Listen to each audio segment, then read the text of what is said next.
Wow, what a stage we had just witnessed. The storylines, the controversy, the drama. The scriptwriter in me is tingling with how well this stage was written, and we got the much hyped grand final we were waiting for as well. And now, we have a new king of Oceania, with the Chiefs taking the crown from the Gaimin Gladiators. However, we also have 7 other teams who did not make the cut for the Montreal Major, and there is a lot to unpack from these teams. So let's kick on, shall we? Beginning with the Wooden Spooners in their first stage in the Oceanic League, we have Odium Mark II. Most people had this team at the bottom end of the table for this stage, myself included, but for good reason. These 5 blokes made it through the qualified playoffs against relatively easy opponents. They get picked up by a new org after unceremoniously dumping their previous roster, who they had just qualified to the Oceanic League with, and then they seemingly didn't give this new roster a support staff. They're effectively a group of mates who formed a new team and managed to make it to the pro level. And they should be commended for that. Sadly, this new Odium roster was easy pickings for the rest of the league. And I hate being right about that. However, credit where credit is due, there was a noticeable sign of progression and improvement. Nothing rapid, but it was there. They were able to hold their own against some of the other teams in the mid-pack, and they were even able to take a point off of Circular Spheres, which did compromise their chances at playoffs somewhat. If these guys stick together and grind it out during the offseason, and they can get themselves a solid support staff, I reckon this new Odium roster has the potential for something great in the future. This is but the first step in their careers at the pro level, and I think we'll see them again in 2025.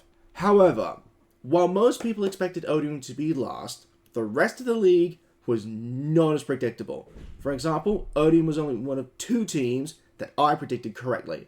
Everyone else was either a near miss, a welcome surprise, or, pardon my French, an absolute shit show. Case in point, Supernova. This ex-Odium roster practically fell off the face of a cliff this stage, although it was not entirely their fault. Getting dropped by Odium shortly after they made it through the playoffs, they then get picked up by a new org shortly after that. There was a slight roster change with Palarazi coming in for Pinku, who got benched. It was certainly a tumultuous mid-year break for these guys, but it doesn't really explain their sharp dip in performance. Even though they nearly knocked over the reigning champs in GG on Playday 1, thanks to a stellar performance from Super Sub Pinku that included an ace clutch. Found one. He's good for a second, perhaps. He is indeed. What? Pinku's in form. The Super Sub is here to play. It's going to need the ace. He has to do it all, and it's not going to be easy. 3. 2 more for the ace. Brendo and Fish now. 30 seconds to play with. You saw the first one. I don't know. Fisho guy has that diffuser and can start forcing it down, but it's up to Brendo to cover it. He's got gas, babes. Yeah, and he's going to use one that does lock Brendo in that room, and he does do a little bit of damage to him, but Fish has jumped out the building. Down. This is now a 1v1. You're going to have to vault it, like, right now. He still has a gas babe left as well. He doesn't have much of a choice. Fisho guy has got to win this. But Pinku is called upon to ace up. He jumps out and gets it! Are you kidding me, Pinku? Can he get back in time, James? He's got so much damn time! He's got so much time. That is an incredible ace. That is one of the best plays from a player that we have seen in this region for years, James. Years. Supernova didn't really set the world on fire after that. And them missing the playoffs, I think, is the biggest indictment on this roster given previous results. While I think this roster still has potential, they do need to do some serious soul-searching during the main break and find some kind of identity they can call their own. Because right now, I don't think they have one. On the subject of identities, coming in at number 6 is Prodigy, Oceania's resident SHIELD team. Yep, this team took the rest of the league by surprise by playing into the current SHIELD meta and building strats around Dave and his frankly brilliant use of both Monty and Blitz. No one could really counter them initially. But when other teams began to figure their attacks out, they didn't really have anything else to fall back to. They really were a one-trick pony on attack.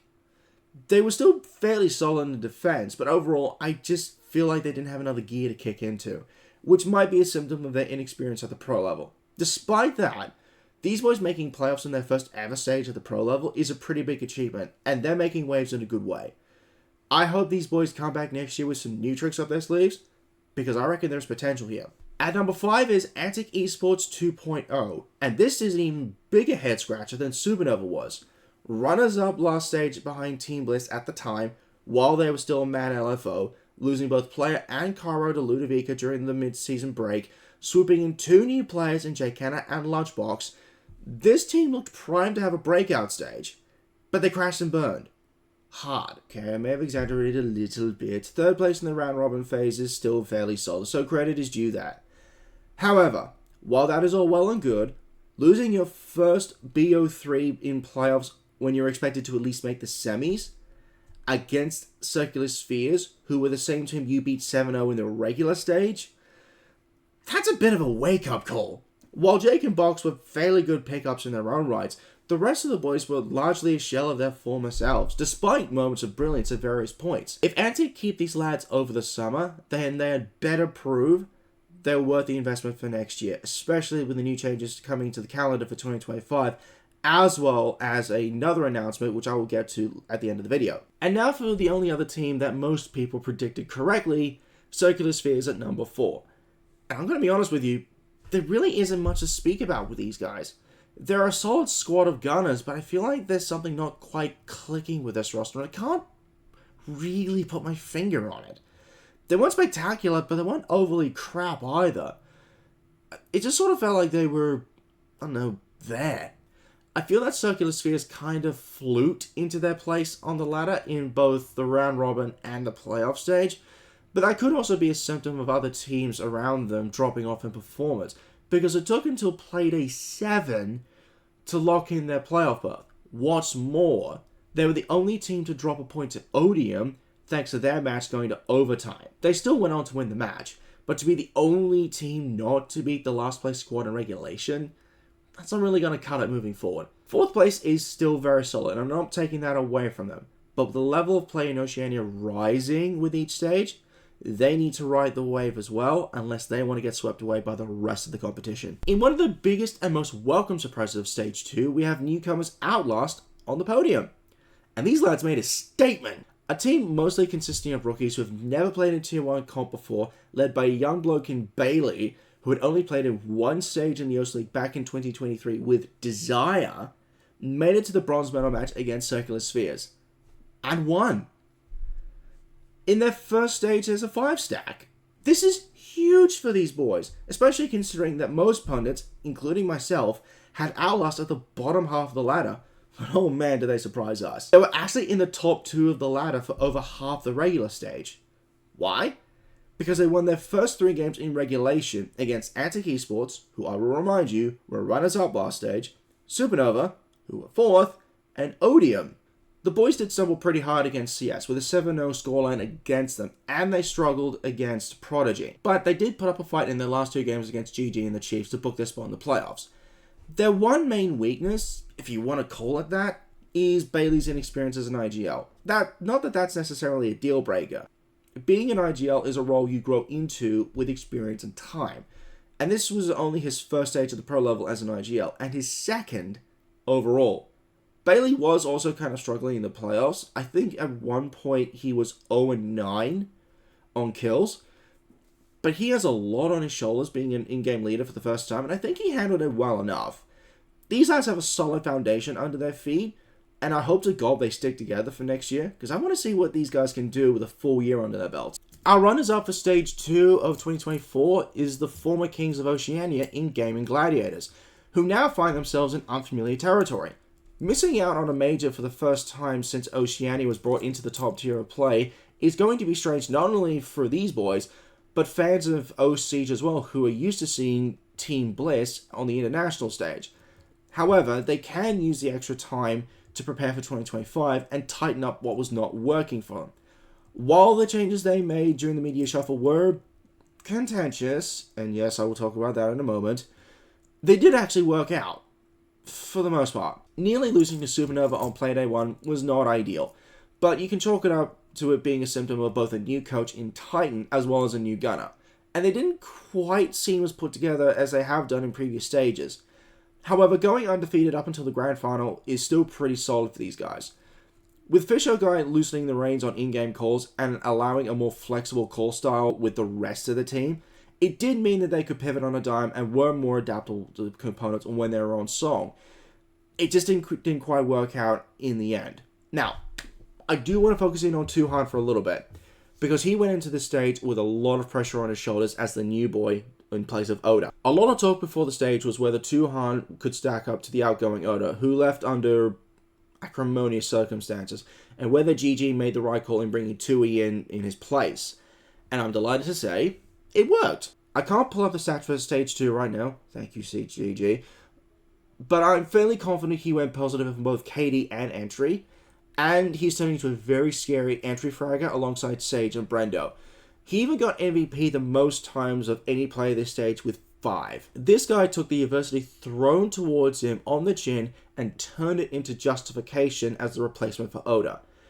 Now let's hope that carries over into next year. Speaking of Oda, that brings us rather nicely to our champions. During the mid-year break, the Oceanic Siege world had the mother of all bombs drop on it when it was revealed that Oda had left the 5-stack that was Team Bliss. The circumstances and the reason behind the departure were kept a very closely guarded secret by his former teammates after the fact.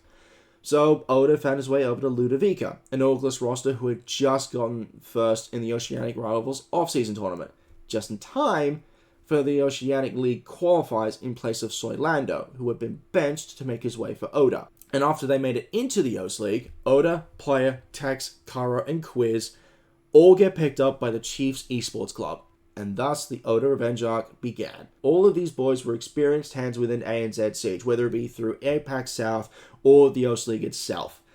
And it showed during the regular stage. The only match that they dropped was against Oda's old teammates in GG.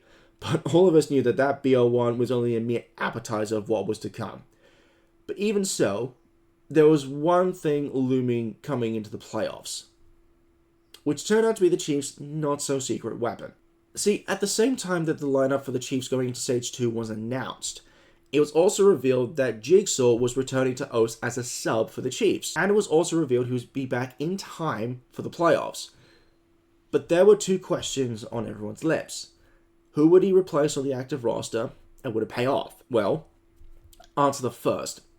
It was Player who had to give up his spot on the starting roster, and like with Tui for GG, I'm delighted to say the switch paid off, but under a couple different caveats. With Tuhan, he had the entire stage to get himself settled into GG's system and also make the case for his inclusion in the team. Jigsaw only had 2 games to make that same claim, and with higher stakes, as his first game back was the semifinals match against Outlast, and it was almost like he never left, with MVP honors in 2 separate matches. And with confirmation that Jigsaw will be on the starting roster for Montreal, there can be little question that this is going to be the strongest team that OCE is sending to the major. Possibly even eclipsing GG. I know that's contentious for me to say. As for the stage as a whole, I think this was exactly the shot in the arm that Oceanic Siege needed to put the rest of the world on notice. This has easily been the most evenly balanced stage we have had in Oceania since the region was introduced into the Siege ecosystem as its own region. Now, I can't wait to see what's going to happen in 2025, especially with the changes to the calendar and there being regional finals reintroduced as well. With the Chiefs and Gaimin Gladiators returning to Siege with brand new rosters, we are set for a long-standing rivalry forged between old teammates. We also have had 3 new organizations join the Oceanic League for the first time, each of them making a case to stay within the top level of the region. And there may still be more to come, with Antic Esports and Odium recently announcing a new merger between the 2 orgs to potentially create a powerhouse within Oceania. And that's the only one we know about. There could be more down the road. But one thing is clear. With the Chiefs now heading to Montreal as the new champions of OCE, the race for the crown just got a little bit closer. That does it for this video. I am so sorry this took so long for me to get out. Life just decided to kick me in the guts for a little bit, and I just didn't have the energy to get this out. Keep an eye out over the next few days for both my Montreal breakdown video as well as my Phase 1 predictions. I'm going to try and get the predictions video out on day 1 of play-ins, just for that little bit of extra synergy. Until next time, operators, this is your resident Silverwolf, signing out.